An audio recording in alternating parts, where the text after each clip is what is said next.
Didn't you miss me on your screens? Haha, boy, it's good to be back. And today we've got quite the episode for you.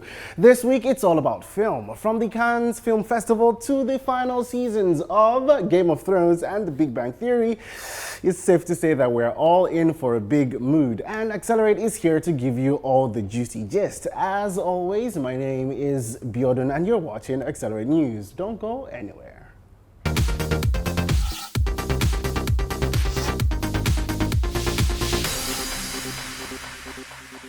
Without any hesitation, there's no question what our first headline of the day will be. Now, as we mourn the end of two of the greatest television shows ever, Game of Thrones and Big Bang Theory, the question remains, what do we watch now that it's all done? Well, thank God we've all got Netflix. Pitching the idea of a group of super smart geeks hanging out all day didn't sound great to anyone 10 years ago, but leave it to Two and a Half Men showrunner Chuck Lorre to do just that. Now, if you haven't seen the final season, then look away now. Ending the show with Sheldon and Amy finally winning the Nobel Peace Prize in Physics and Leonard and Penny expecting kids. I believe that the show really came full circle. Now, with love, loads of laughter, The Big Bang Theory ended, well, with a bang. And now Game of Thrones. Now, we are not allowed to talk about the last ever Game of Thrones episode just yet, but if you haven't seen it already, make sure you just turn this off and go and watch it. No, stick around. Now, with so many of our favorite characters dead from episode 5, the Hound, the man that thought he killed Jaime Lannister, and the terrible twins, it's safe to say that no one is too happy with the mother of dragons. With an ending that I'm sure will leave many fans distraught, the Game of Thrones showrunners David Benioff and Dan Wiss say that while the world watches on, they will both be on holiday while their families and friends hang out around them with their phones turned off. Well, get ready for some really angry fan mail.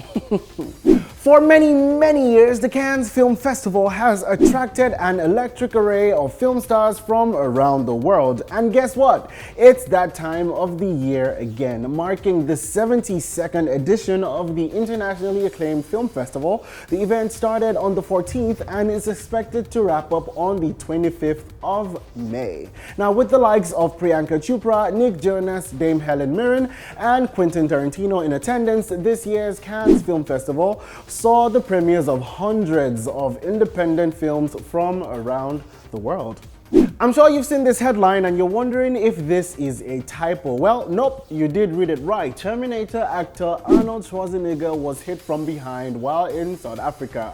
After a video surfaced online, we see a casually dressed Arnie smiling and taking selfies with fans in what seems to be an indoor gymnasium in South Africa. Then all of a sudden, someone ran into the frame and dropkicks the former governor of California, square in the back. In South Africa, to promote the ARNOLD Sports Festival in bodybuilding, the video shows the 71-year-old actor barely moving after being kicked and the assailant being tackled to the floor by security. The 3-week #1 streak for Avengers Endgame has been snapped, pun intended, by John Wick Chapter 3, which made $22 million on Friday. While Avengers Endgame won't stay at the #1 spot for 4 straight weekends, its $30 million weekend total allowed it to pass the domestic run of James Cameron's Avatar in 2010. By the end of the weekend, Avengers Endgame is estimated to have a domestic total of $771 million, putting it just behind Star Wars: The Force Awakens on the all-time domestic charts. As Marvel Studios says goodbye to most of our iconic characters, many of us are wondering if it's time for yet another superhero-centric film house to make a move. And in walks Detective Comics, or DC. After years of failed franchises, from 2006's Superman Returns to the movie that shall not be named, well, we'll just have to name it Green Lantern, to the most recent Suicide Squad and Justice League, for many years, DC films were unable to get out from under the MCU's shadow.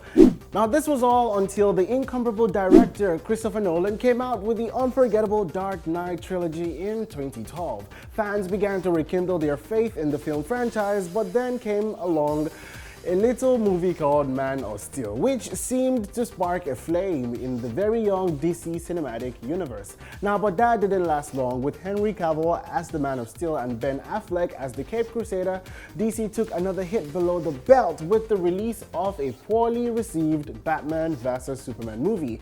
But now, in 2019, a new day is dawning, as it just so turns out that Twilight actor, you remember Twilight basically, 90210, but with werewolves and vampires. Twilight actor Robert Pattinson has been booked to play the role of the eccentric billionaire playboy philanthropist, Bruce Wayne, not Tony Stark. Although many fans of the Dark Knight franchise are triggered and not too pleased with the news, a lot of us, just me included, can't wait to see what the Twilight star, since turned indie movie actor, will bring to the table. A DC Warner Brothers collaboration set to hit cinemas on the 25th of June 2012, directed by Matt Reeves. Several reports say that Catwoman and the Penguin might be making appearances in the upcoming Batman movie. Last week Thursday saw Access Bank power one of the biggest tech conventions on the continent. I'm talking about the Africa FinTech Foundries Disrupt 2019. And of course, your favorite platform, Accelerate News, was there to bring you all these sights and sounds. So here you go.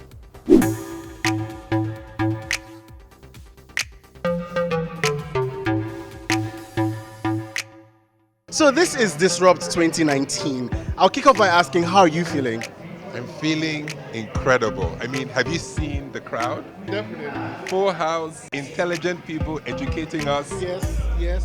I'm feeling pretty damn good. Awesome. And you, sir? You know, tech is everywhere. Tech is everywhere. Yeah, the future is digital. You can see the future is golden. I love it. We just have to embrace it and disrupt. Now, kicking off with technology, a lot of the conversations here have been around how technology is changing the way we interact with ourselves, the way that businesses learn more about us. How would you say that Access Bank is positioning itself? Because we already know that we are leaders in this industry, first of all. What new strategies are we adopting to react to the new face of technology? Yeah, you know, when we talk about digitalization, it's all about data. That's all. You know, just imagine a typical bank in the past, 500,000 customers, 1 million customers. You can have a contact center that, put 200 people there and they can serve your 500,000 customers. Imagine a bank with 30 million customers. How many people will be in the contact center? It now starts getting mind-boggling. So that's really where tech comes in. We have to look at every individual in that 30 million base as a person. In 2 years, we will have 60 million customers, no doubt. In 2 years, if we're not prepared in a position where we can actually serve 60 million customers, we will lose. What I did said was that in the old days, 500,000 you have a bank, 1 million you have a bank. But now, you cannot have as many people as it be required to deal with each of those 60 million people one by one by one. It's not going to happen. So our decision making, our strategy, the way we run the bank has to be driven by data. So we're data mining this big data that everyone's kind of terrified of right now. That's what it is. Like sometimes when you do these events, it's only tech people that come. So which means for me that a lot of people are beginning to understand that digitalization is across board. Then another thing is when you look in the audience, you see young people, which is millennials, but you're also seeing business owners, business leaders, which again means that the dissemination of technology and digitalization, people are beginning to understand that it's important. So to have something this specific and have this kind of crowd just tells me that the Access Bank team, you guys did a fantastic job marketing in it and making people aware why they need to be here. So I really congratulate them. They did a good job. The Africa Tech ecosystem is one that leapfrogs. So we don't start from the beginning or the foundation of technology. We're in a space where we're advancing in the kind of technologies that we adopt. So I think what this does is that it really empowers a lot of tech startups to think differently around how they use technology and what they can do with technology. Also to other startups that are not tech related around what they can or what the opportunity is for their businesses and how technology plays a critical role in doing that. The message is very, very simple. The future of Africa is digital. And without digital, and if you're not looking at how you're going to grow your business or how you're going to digitalize yourself first, right? And start thinking, why am I going digital? I'm going digital because I need information. To get information, I need data. And the best way to acquire data is a digital platform. So your business must be run on a digital platform. So go digital to get data, to get information, to compete. And that's all we've got for you today on Accelerate News. Like a pack of Capri Suns, short and sweet, but you enjoy it while it lasts. My name is Biodun. Don't forget to binge watch all the awesome content we have stored and waiting for you on our website. Until next time, stay awesome, everybody.